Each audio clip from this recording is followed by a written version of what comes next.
నమస్తే, welcome to ABC news. నా పేరు రేవతి. ముందుగా హెడ్లైన్స్ చూద్దాం. ఒక ముఖ్యమంత్రి జ్ఞానిలాగా చంద్రబాబు మాట్లాడాలి. అమలాపురం మాజీ ఎంపీ హర్షకుమార్ పాత్రికేయుల సమావేశం.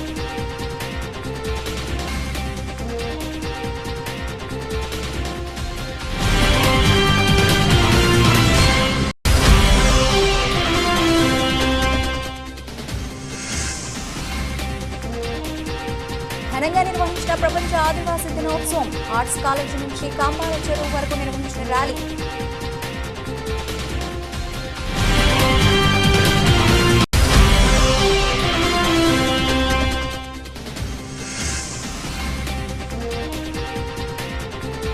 ఘనంగా మహేష్ బాబు జన్మదిన వేడుకలు. సూపర్ స్టార్ వ్యక్తిత్వాన్ని కొనియాడిన ప్రముఖులు.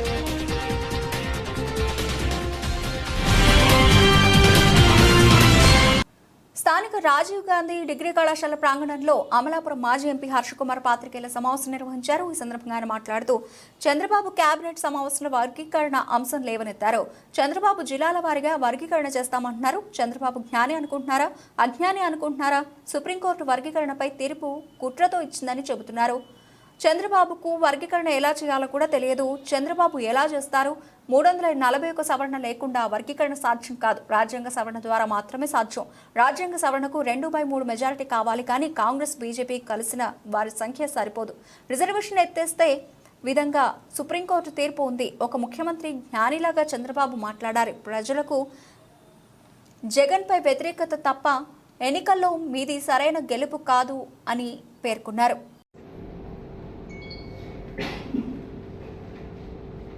చిన్నతనంగా ప్రవర్తిస్తూ ఉంటుంటే చూసి వాళ్ళు కూడా చాలా అడ్వెంట్గా ఉంది. ఆ పెద్ద ఆయన మరీ కుర్రోళ్ళు అనుకుంటున్నాడే. మురమండ గ్రామంలో ఒక 1 కోటి రూపాయలు ఖరీదు కళ్యాణ మండపం, community hall, all caste community hall. దానికి దాసరి నారాయణరావు గారు, తర్వాత మైసూరారెడ్డి గారు, వంగా గీత, నందమూరి హరికృష్ణ, అలాగే ఉండవల్లి అరుణ్ కుమార్, వీళ్ళందరూ కలిపి కొన్ని గవర్నమెంట్ నిధులు కలిపి ఒక కళ్యాణ మండపం కట్టారు. ఆల్ క్యాస్ట్ కళ్యాణ మండపం అని కట్టారు. చెరుకూరి కళ్యాణ మండపాన్ని అక్కడ ఉన్న గ్రామంలో ఒక తీర్మానం చేసింది.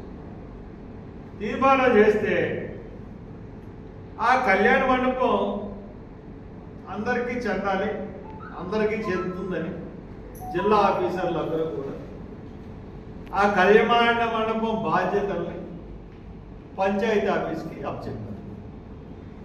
పంచాయతీ ఆఫీస్కి అప్పచెప్తే ఈ ఎమ్మెల్యే గారు డిపిఎల్ఓ మీద ఒత్తిడి తీసుకొచ్చి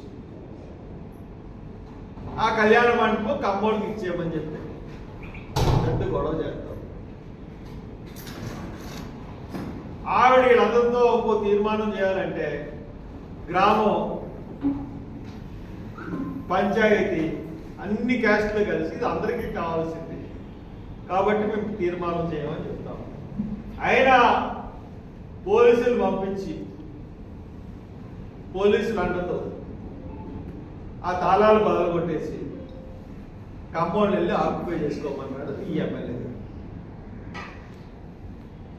పంచాయతీకి హక్కు లేదు, మాదే హక్కు, కోర్టు కొట్టేసింది పంచాయతీ హక్కు అని చెప్పి.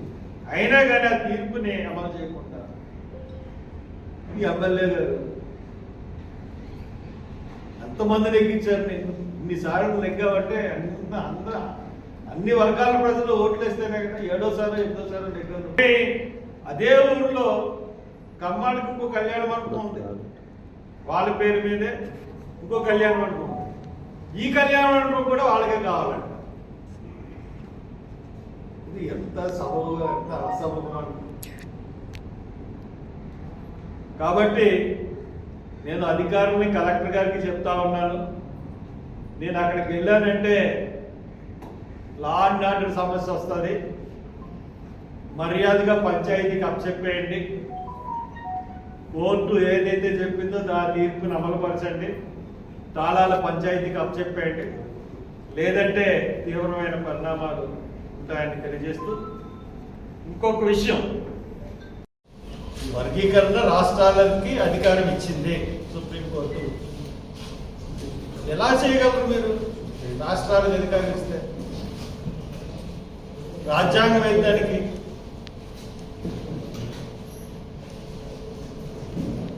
రాజ్యాంగం 341 ఆర్టికల్ సవరణ లేకుండా రాజ్యాంగం అవుతుంది. 341 ఆర్టికల్ సవరణ లేకుండా వర్గీకరణ అన్నది సాధ్యం కాదు.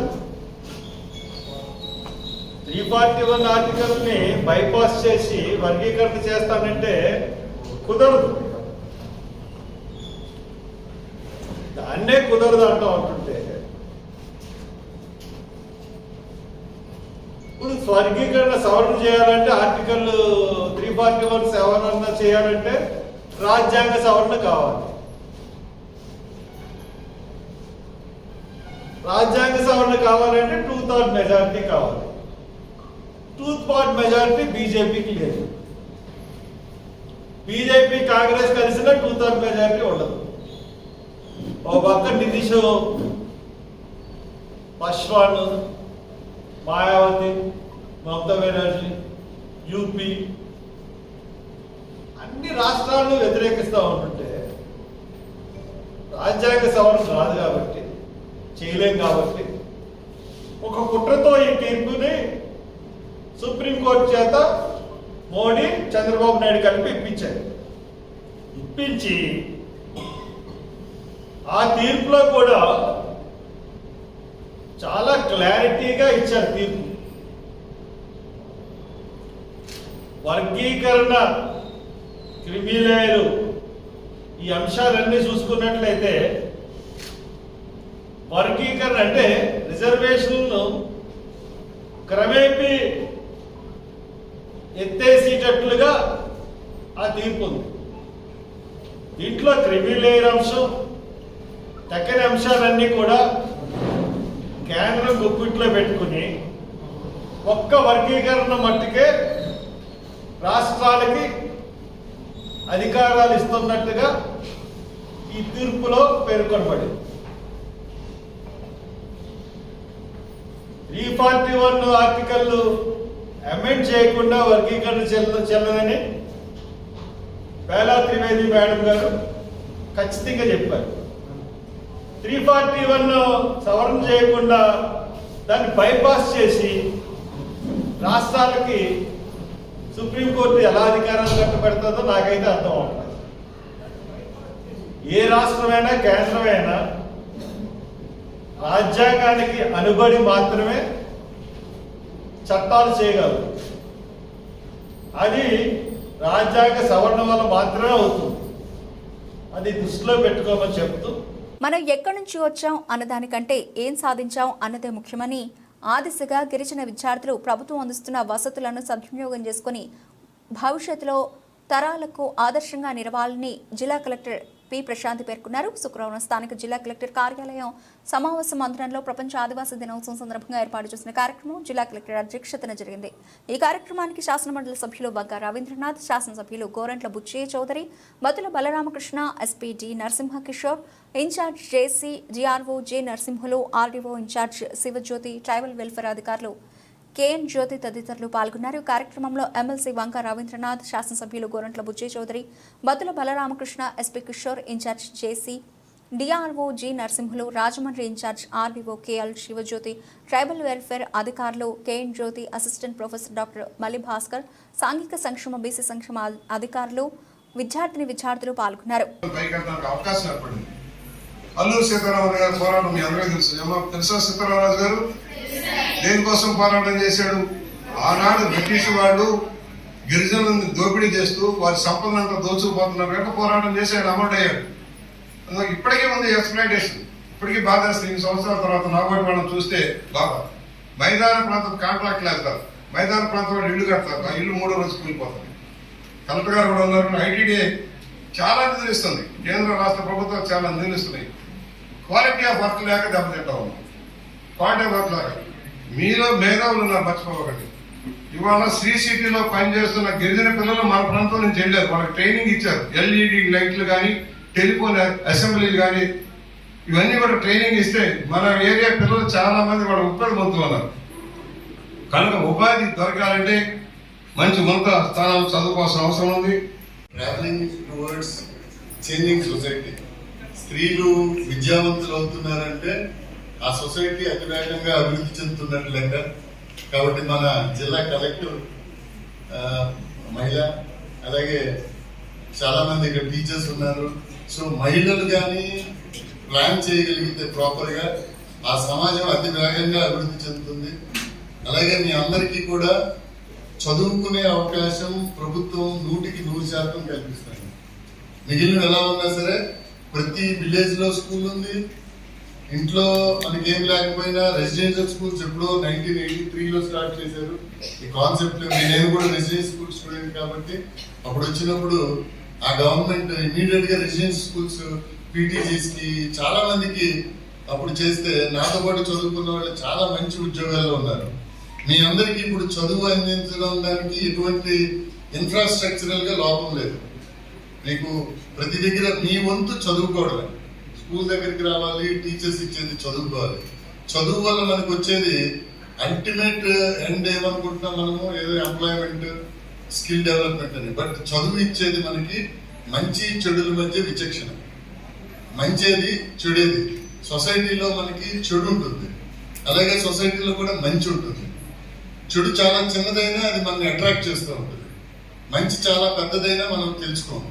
ఈ మనం చదువుకోవడం వల్ల ఏది మంచి అన్నది గ్రహించగలిగేటటువంటి విచక్షణ జ్ఞానం వస్తుంది. కాబట్టి ఈరోజు సమాజంలో చిన్న చిన్న ఇష్యూస్ అన్ని కూడా చెడును అతివేగంగా మన అట్రాక్ట్ చేస్తుంది. కాబట్టి మీరందరూ చిన్నపిల్లలు, రోజు మేము పోలీస్ గా చాలా క్రైమ్ చూస్తూ ఉంటాం. కాబట్టి మీ అందరికీ ఒకటే, మీరు మీ జీవితంలో చివరి గోల్ జయం వైపు దృష్టి పెట్టండి.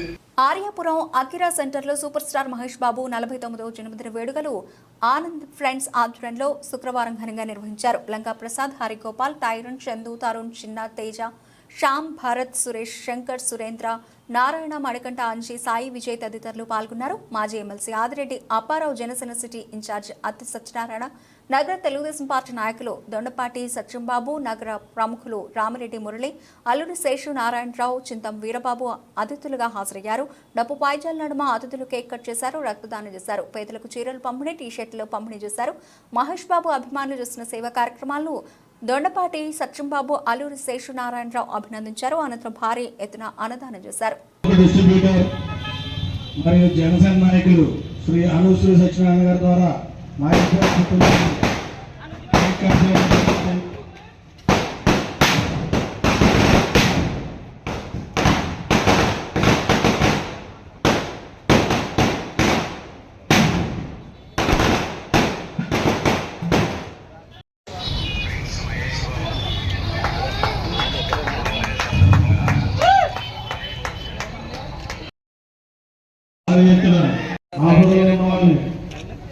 సమయానికి రక్తం దొరక ఇబ్బంది పడతారు. అభిమానులు రక్తదానం సురేష్ చౌదరి గారు సాధారణంగా ఆహ్వానం. మద్దా రమేష్ బాబు హలో అటెంప్ట్కి వెళ్ళండి.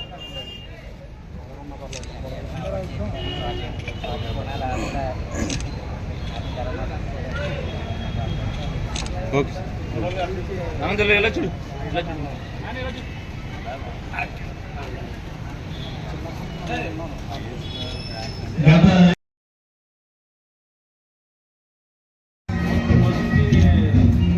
వచ్చారు కదండి.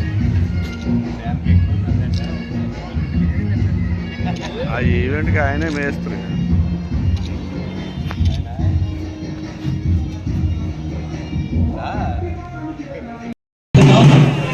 ఒకసారి చెప్పండి గట్టిగా.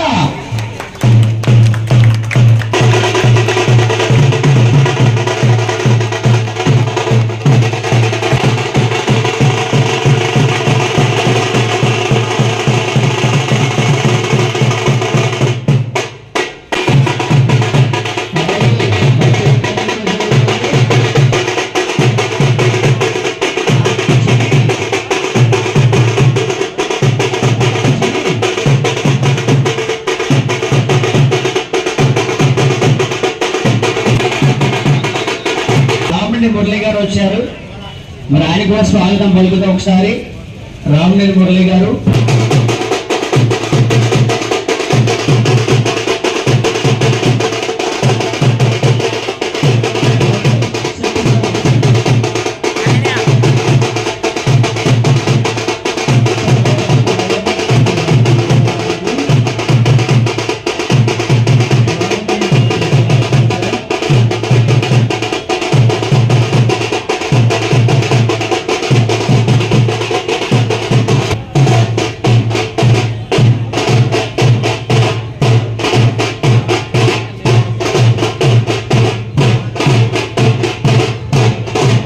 ప్రిన్స్ మహేష్ గారు భద్ర సందర్భంగా మరి కేక్ కటింగ్ జరుగుతుంది. మరి శ్రీ ఆదిరెడ్డి అప్పారావు గారు చేతుల మీదుగా, అలాగే గౌరవనీయులు శ్రీ రామినేని మురళి గారు అందరూ కూడా ఉన్నారు. ఒక్కసారి గట్టిగా చెప్పండి, కూడా గట్టిగా క్లాప్.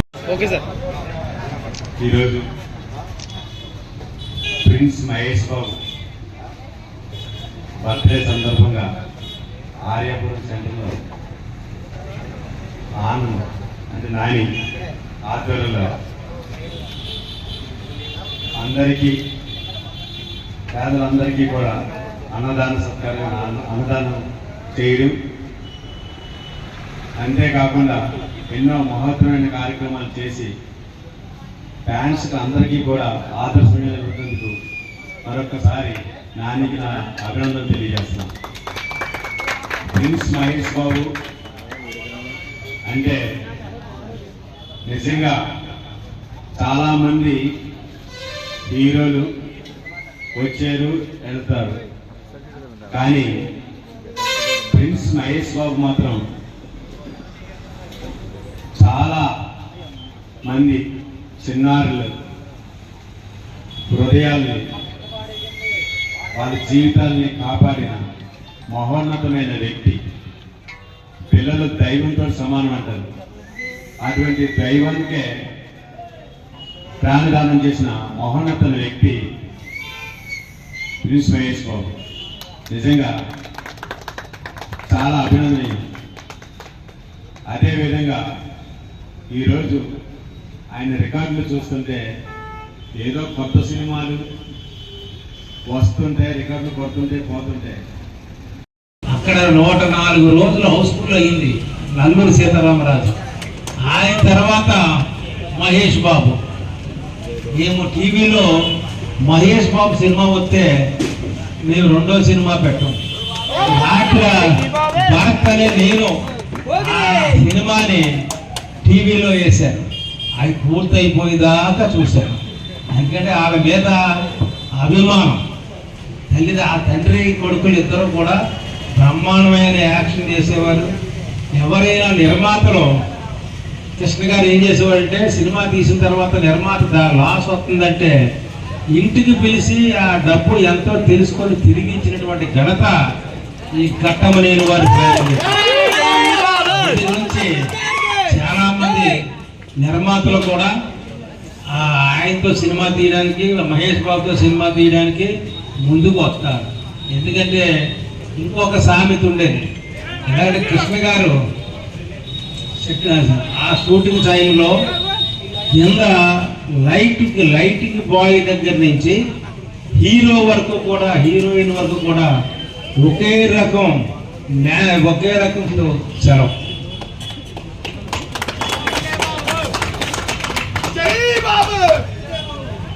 మహేష్ బాబు 49వ పుట్టినరోజు ఇచ్చేసినటువంటి పెద్దలు గౌరవనీయులు ఆదిరెడ్డి పరవారికి, గణపతి సత్యంబాబు గారికి, అల్లూరు చేసినారాయణ గారికి, అదే చింతం వీరబాబు గారికి, మరి ముఖ్యంగా ఈ కార్యక్రమాన్ని ఏర్పాటు చేసిన నానికి అభినందనలు తెలియపరుస్తున్నా. ఎందుకంటే ప్రతి సంవత్సరం తాను ఇంట్లో కార్యక్రమం చేసుకుంటాడో తెలియదు కానీ ఈ మహేష్ బాబు కార్యక్రమం తప్పకుండా చేస్తాడు. మహేష్ బాబు చేయడం చాలా మంచిది, అభినందిస్తుంది. ఎందుకంటే మహేష్ బాబు చాలా మంది పేద పిల్లలకి, ఉచిత ఆట కంప్లైంట్లు ఉన్న వారికి ఆపరేషన్ చేస్తూ చాలా మంచి కార్యక్రమం తీసుకున్నటువంటి మహేష్ బాబుని అభినందించడం మీ ద్వారా నాకు కలిగినందుకు సంతోషిస్తూ ఈ అవకాశం ఇచ్చినందుకు కృతజ్ఞతలు తెలియపరుస్తున్నాను. జక్కంపూడి కుటుంబ సభ్యులను కించపరిచేలా వ్యాఖ్యలు చేయడం మహాసేన రాజేష్ కు తగదని ఎస్సీ ఎస్టీ స్టూడెంట్స్ ప్రతినిధులు అరుణ్ హితవులు పలికారు. రాజమండ్రి ప్రెస్ క్లబ్లో ఎస్సీ ఎస్టీ స్టూడెంట్స్ ప్రతినిధులు అరుణ్, మనోజ్, వరుణ్ మీడియా సమావేశంలో మాట్లాడారు. సామాజిక మాధ్యమాల్లో మాజీ ఎమ్మెల్యే జక్కంపూడి రాజాపై అనుచిత వ్యాఖ్యలు, కథనాలు చేయడం సమంజసం కాదని ఆగ్రహం వ్యక్తం చేశారు. దుష్ప్రచారాలు మానుకోవాలని హితవు పలికారు. భవిష్యత్తులో ఇలాంటివి పునరావృతం కాకుండా చూడాలన్నారు. భిన్నంగా వ్యవహరిస్తే తగిన రీతిలో బుద్ధి చెప్పడానికి సిద్ధంగా ఉన్నామని హెచ్చరించారు. ఈ సమావేశంలో ఎస్సీ ఎస్టీ స్టూడెంట్స్ ప్రతినిధులు కప్పల మురళీమోహన్, సుబ్రహ్మణ్యం, నరసింహమూర్తి, చిన్న తదితరులు పాల్గొన్నారు. నా పేరు మనోజ్ కుమార్, కమ్మలపేట బాబీ అంటారు. ఈ ప్రెస్ రిపోర్ట్ ముందుకు రావడం కారణం ముఖ్యంగా ఏంటంటే మాషన్ రాజేష్ అంటే ఏంటంటే ఆడు ఒక బ్రోకర్ పని చేసుకుని దుబాయ్లో డబ్బులు అయ్యి సంపాదించి ఎస్సీల మీద సంపాదించి తెచ్చేసుకున్న డబ్బుతోటి ఆడు విలాసవంతమైన జీవితాన్ని అనుభవిస్తున్నాడు. ఆడు ఏంటంటే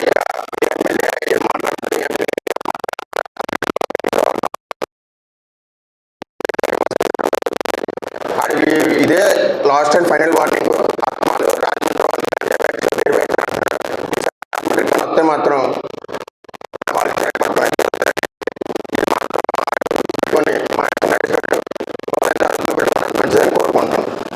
ఆర్గనైజర్ని.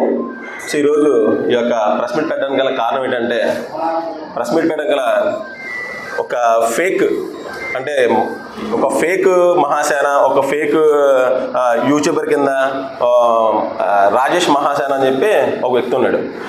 ఆ వ్యక్తి గతం ఎలా ఉంది, ఇప్పుడు ఎలా ఉంది అంటే, గతంలో ఎవరుంటే అనలేదు. ఒకసారి ఏమో జగన్మోహన్ రెడ్డిని విమర్శించాడు, తిట్టాడు. తర్వాత ఏమో చంద్రబాబు నాయుడు తిట్టాడు, తర్వాత పవన్ కళ్యాణ్ తిట్టాడు, తర్వాత లోకేష్ని తిట్టాడు. మళ్ళీ ఇప్పుడు కొత్తగా జగన్మోహన్ రెడ్డిని తిట్టడం మొదలుపెట్టాడు. తన యొక్క స్థితి బహుశా తనకు పిచ్చన్న పట్టు ఉండాలి, మరి ఏంటనేది తెలియాలి. కానీ ప్రతిసారి కూడా గంజా బ్యాచ్ అంటున్నాడు. అసలు జక్కంపూడి రాజా గారిని మాజీ శాసనసభ సభ్యులు ఒక జక్కంపూడి రాజా గారిని విమర్శించేంత స్థాయి నీది కాదు. నువ్వు ప్రతిసారి విమర్శిస్తుంటే నీకు ఎవరు కూడా ప్రతి విమర్శ చేయట్లేదని చెప్పేసి నువ్వు మళ్ళీ పదే నువ్వు విమర్శించడం జరుగుతుంది. ఎందుకు మేము విమర్శించట్లేదంటే, నీ స్థాయిని పెంచడం మాకు ఎందుకని చెప్పేసి మేము విమర్శించట్లేదు. ఒకటి గుర్తుపెట్టుకో, నిజంగా నీకు విశ్వాసం అంటూ ఉంటే నా ఫోటో పెట్టుకోవాలి. మీ ఇంట్లో నా ఫోటో నువ్వు పెట్టుకోవాలి. ఎందుకో చెప్పనా, ఆ రోజు నువ్వు మమ్మల్ని ఒక స్టడీ స్కూల్ విషయంలో మమ్మల్ని వీళ్ళు బ్లేడ్ బ్యాచ్, గంజా బ్యాచ్ అని చెప్పి నన్ను నువ్వు ప్రొడ్యూస్ చేసావు. అందుకని నాకు బాధ కలిగి నువ్వు నందగానే సెంటర్ దగ్గర ఒక మీటింగ్ అటెండ్ అయినప్పుడు నేనే అడ్డుకున్నాను. నా పేరు అరుణ్ రాజ్, నన్ను కమ్మలపేట పెద్ద అంటారు. నేనే అడ్డుకొని నీకు బుద్ధి చెప్పాను. ఆ బుద్ధి చెప్పడంతో నీకు పవన్ కళ్యాణ్ గారు ఫోన్ చేశారు. అక్కడి నుంచి నీ యొక్క ఎదుగుదల స్టార్ట్ అయింది. రాజేష్ గుర్తుపెట్టుకో, బ్రోకర్ వెదవా, నువ్వు ఒక బ్రోకర్ గాడు అని చెప్పే విషయం మన దళితులందరికీ తెలుసు. అసలు ఎక్కడి నుంచి వచ్చావు, ఎలా వచ్చావు, అసలు నీకు ఒక ఫ్యాషన్ బండి, సెకండ్ హ్యాండ్ బండి కొనుక్కొని వాడుకొని తిరుగుతుండేవాడు ఆ వీధుల్లో. అలాంటి వాడు నీకు ఇప్పుడు ఈ యొక్క ప్రెస్ మీట్ యొక్క సారాంశం ఇప్పటికీ అర్థమైనట్లుంది. ఈ రాజేష్ మహాసేన అనే వ్యక్తి సోషల్ మీడియాని అడ్డు పెట్టుకొని ఏ విధంగా తన యొక్క భాష ఏ విధంగా ఉందంటే చాలా బాధపడే విధంగా ఉంది. రాజమండ్రి యొక్క ఖ్యాతిని కించపరిచే విధంగా ఉంది. ఎందుకంటే రాజమండ్రిలోనే గంజాయి బ్లేడ్ బ్యాచ్ అని చెప్పేసి ఈ విధంగా ఆయన పదే రాజమండ్రి యొక్క ఖ్యాతిని కించపరిచే విధంగా అతను మాట్లాడుతున్నాడు. ఇంకొక విషయం, చిన్న విషయం మాట్లాడాల్సింది ఏంటంటే, అతను ఈ సోషల్ మీడియా ప్రదేశాలు జేబీ అంటున్నాడు. అన్న, నీకు రాజేష్, నీకు నేను చెప్పేది ఒకటి, వ్యక్తిగతంగా ఒకటి నాకు చాలా ఇష్టం. కాకపోతే నువ్వు జేపీ అనేటప్పుడు అది నువ్వు ఒక కులానికి సంబంధించి నువ్వు పనిచేస్తున్నావా, లేకపోతే ఒక రాజకీయ పార్టీకి పనిచేస్తున్నావా అనేది ఫస్ట్ ఒకసారి నువ్వు ఆలోచించుకో. నువ్వు జేపీ అనేటట్లయితే నువ్వు ఎస్సీలో ఎంతమంది అన్యాయమైపోయిన ఎస్సీ కుటుంబాలకి, అన్యాయమైపోయిన ఎస్సీ విద్యార్థులకి ఎంతమందికి నువ్వు నీ యొక్క మహాసేన ద్వారా ఎంతమందికి న్యాయం చేసావు అనే దాని గురించి కూడా ఒకసారి నువ్వు చెప్పాలి. ఎందుకంటే మేము తెలుసుకోవాల్సిన అవసరం చాలా వరకు ఉంది. కాబట్టి ఎందుకు అడుగుతున్నానంటే, నువ్వు ఈ ఒకప్పుడు మీరు సోషల్ మీడియాలో చూసే ఉండొచ్చు, ఒక బ్లాక్ బోర్డ్ మీద. బులెటిన్ ముగించే ముందు హెడ్లైన్స్ మరోసారి. ఒక ముఖ్యమంత్రి జ్ఞానిలాగా చంద్రబాబు మాట్లాడాలి. అమలాపురం మాజీ ఎంపీ హర్షకుమార్ పాత్రికేయుల సమావేశం.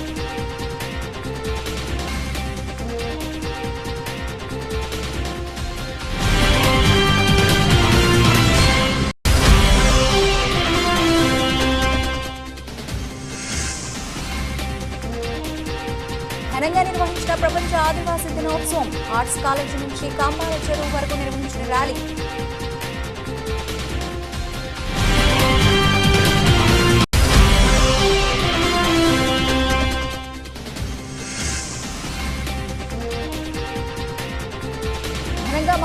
చంద్రబాబు జన్మదిన వేడుకలు సూపర్ స్టార్ వ్యక్తిత్వాన్ని కొనియాడిన ప్రముఖులు.